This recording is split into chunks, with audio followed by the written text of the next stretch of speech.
Pada materi pertama yang akan dibahas pada kasus mega korupsi yaitu ada latar belakang masalah. Perkembangan ekonomi pada globalisasi saat ini sangatlah pesat. Informasi perekonomian mudah diakses dan dapat diketahui banyak orang tentang semua hal yang bersifat umum. Setiap negara menggunakan tingkat ekonomi sebagai tolak ukur suatu keberhasilan di suatu negara. Perkembangan ekonomi ini tentunya tidak terlepas dari peran perusahaan yang melakukan pembangunan ekonomi di setiap negara. Oleh sebab itu, perusahaan diwajibkan mampu menyajikan laporan keuangan dengan standar akuntansi yang berlaku dan dilengkapi dengan transparansi, terlebih pada perusahaan berskala besar. Hal ini dikarenakan laporan keuangan mencakup informasi yang dapat menggambarkan keadaan perusahaan dan berfungsi sebagai dasar dalam pengambilan keputusan, baik untuk investor atau eksternal maupun manajemen ataupun internal. Pada materi selanjutnya menjelaskan profil singkat PT Jiwasraya. Jiwasraya dibangun dari sejarah teramat panjang bermula dari NILLMIJ atau kepanjangan dari Nederlands Indische Levensverzekering en Levensmaatschappij van 1859, tanggal 31 Desember 1859. Di tanggal 17 Desember 1960, NILLMIJ van 1859 dinasionalisasi berdasarkan Peraturan Pemerintah Nomor 23 Tahun 1958 dengan merubah namanya menjadi PT Perusahaan Pertanggungan Jiwa Sejahtera. Berdasarkan Peraturan Perundang-undangan Nomor 40 Tahun 1965 didirikan perusahaan negara yang baru bernama Perusahaan Negara Asuransi Jiwasraya yang merupakan peleburan dari Perusahaan Negara Asuransi Jiwa Sejahtera. Berdasarkan SK Menteri Urusan Perasuransian Nomor 2/SK/66 tanggal 1 Januari 1966, PT Pertanggungan Jiwa Dharma Nasional dikuasai oleh pemerintah dan diintegrasikan ke dalam Perusahaan Negara Asuransi Jiwasraya. Berdasarkan Peraturan Pemerintah Nomor 33 Tahun 1972, Anggal 23, berdasarkan Peraturan Pemerintah Nomor 33 Tahun 1972, tanggal 23 Maret 1973, dengan Akta Notaris Muhammad Ali Nomor 12 Tahun 1973. Perusahaan Negara Asuransi Jiwasraya berubah status menjadi perusahaan perseroan. Asuransi Jiwasraya yang anggaran dasarnya kemudian diubah dan ditambah dengan Akta Notaris Sri Rahayu Nomor 839 Tahun 1984, tambahan Berita Negara Nomor 67 tanggal 21 Agustus 1884 menjadi PT Asuransi Jiwasraya. Berdasarkan Undang-Undang Nomor 1 Tahun 1995, diubah dan ditambah terakhir dengan Akta Notaris Imas Fatimah SH Nomor 10 tanggal 12 Mei 1988 dan Akta Perbaikan Nomor 19 tanggal 8 September 1998 yang telah diumumkan dalam tambahan Berita Negara Nomor 1671 tanggal 16 Maret tahun 2000 dan Akta Perubahan Notaris Sri Rahayu H. Prasetyo SH Nomor 3 tanggal 14 Juli 2023 menjadi PT Asuransi Jiwasraya.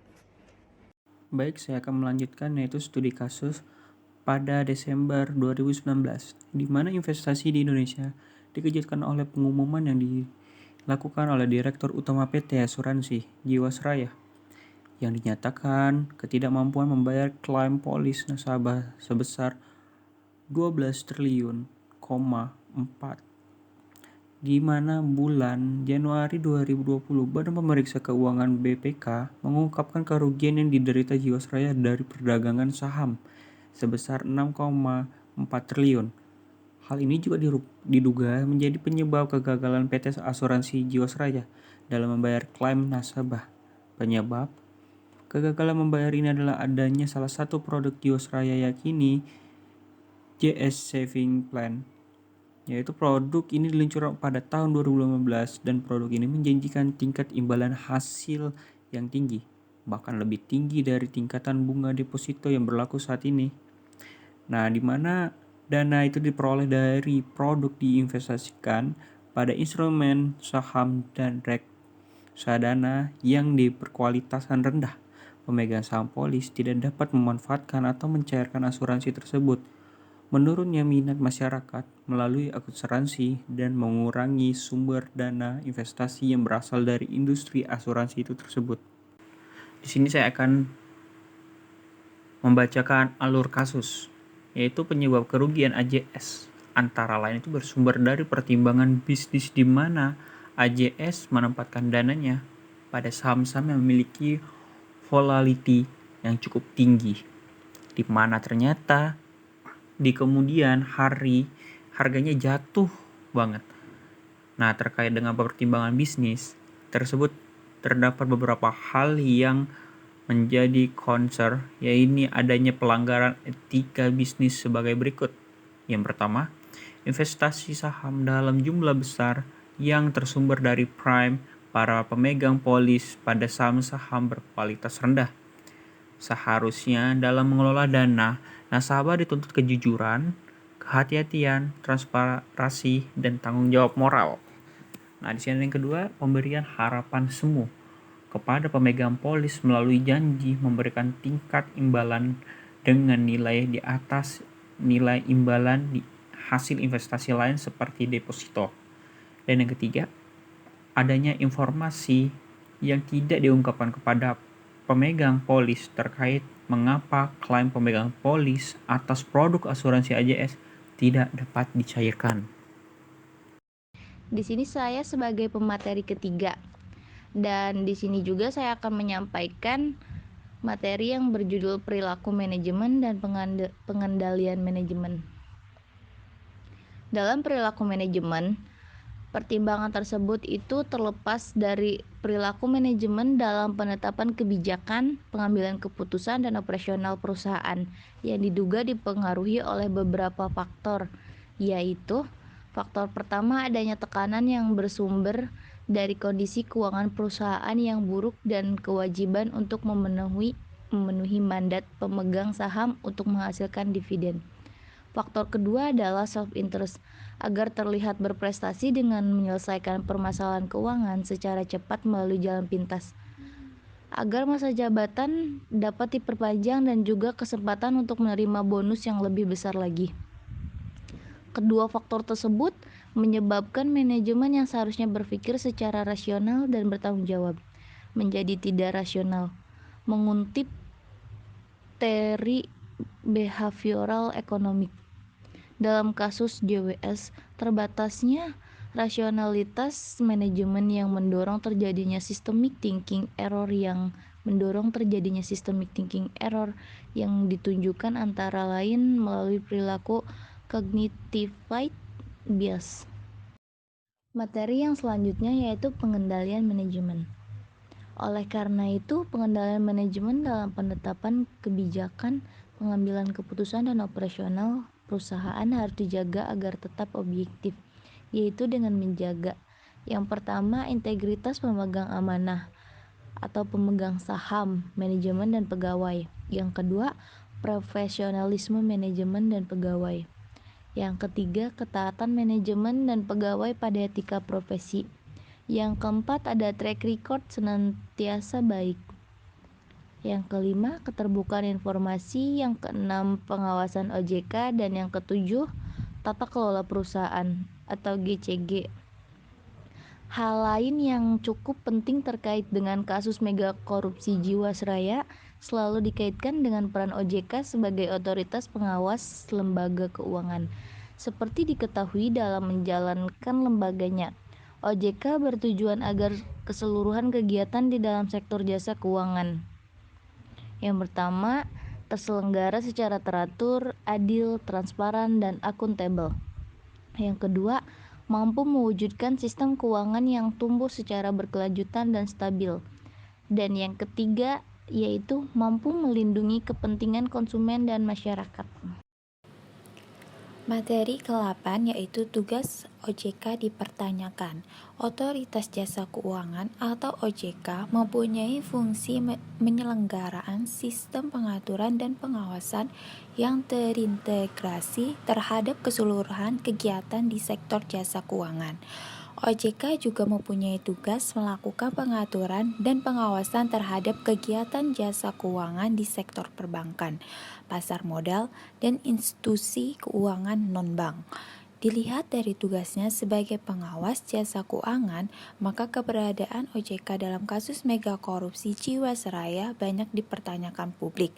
Terlebih kasus ini sebenarnya sudah terdeteksi beberapa tahun lalu atau cukup memakan waktu yang panjang untuk diawasi.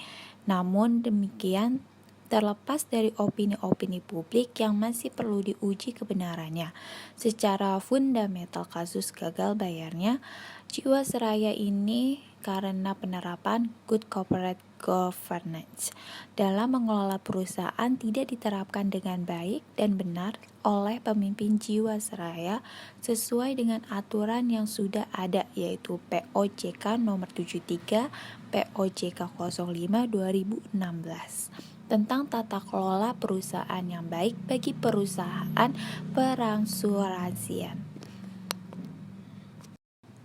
Selanjutnya materi ke-9 yaitu perbandingan kondisi dan teori. Kasus Jiwasraya dilihat dari teori keagenan pemegang Jiwasraya. Dalam hal ini adalah pemerintah menuntut perusahaan tersebut memiliki kinerja yang baik dengan ditunjukkan adanya keuntungan yang dibukukan oleh perusahaan. Namun, pada kenyataannya sejak tahun 2022, kinerja keuangan PT Asuransi Jiwasraya mengalami kerugian. Hal ini tentu saja berdampak pada pembayaran dividen yang seharusnya diterima oleh pemegang saham. Dewan direksi menjadi pihak yang harus bertanggung jawab atas perolehan kerugian tersebut. Berapa kali pemegang saham mengganti jajaran direksi PT Asuransi Jiwasraya dengan harapan dapat memperbaiki kinerja perusahaan. Tantangan ini bukan dijawab dengan memperbaiki operasional PT Asuransi Jiwasraya. Jajaran direksi membiarkan terjadinya manipulasi laba di tahun 2006 dan menjadi temuan BPK. Selanjutnya akan dibacakan oleh pemateri. Selanjutnya, Solusi atas permasalahan.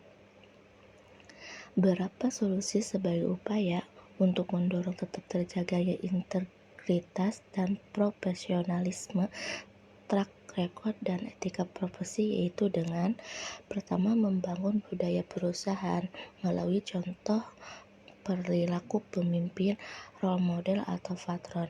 Yang kedua, menerapkan material risk polis dalam pemberian bonus, di mana pelaksanaan pemberian bonus tidak sekaligus namun diberikan secara bertahap dalam beberapa tahun untuk meyakini bahwa kinerja portfolio yang dihasilkan tersebut berkesinambungan, bukan tim portif yang dihasilkan dari kebijakan, keputusan, dan operasional usaha yang proper. Yang ketiga, pelaksanaan GCG yang mengacu kepada POJK nomor 73 atau POJK 05 2016 tentang tata kelola perusahaan yang baik bagi perusahaan perasuransian. Saran untuk Jiwasraya. Pemangku kepentingan yang menduduki jabatan yang menentukan dalam pengambilan keputusan berpikir dengan penuh tanggung jawab, tidak semata-mata berorientasi pada profit.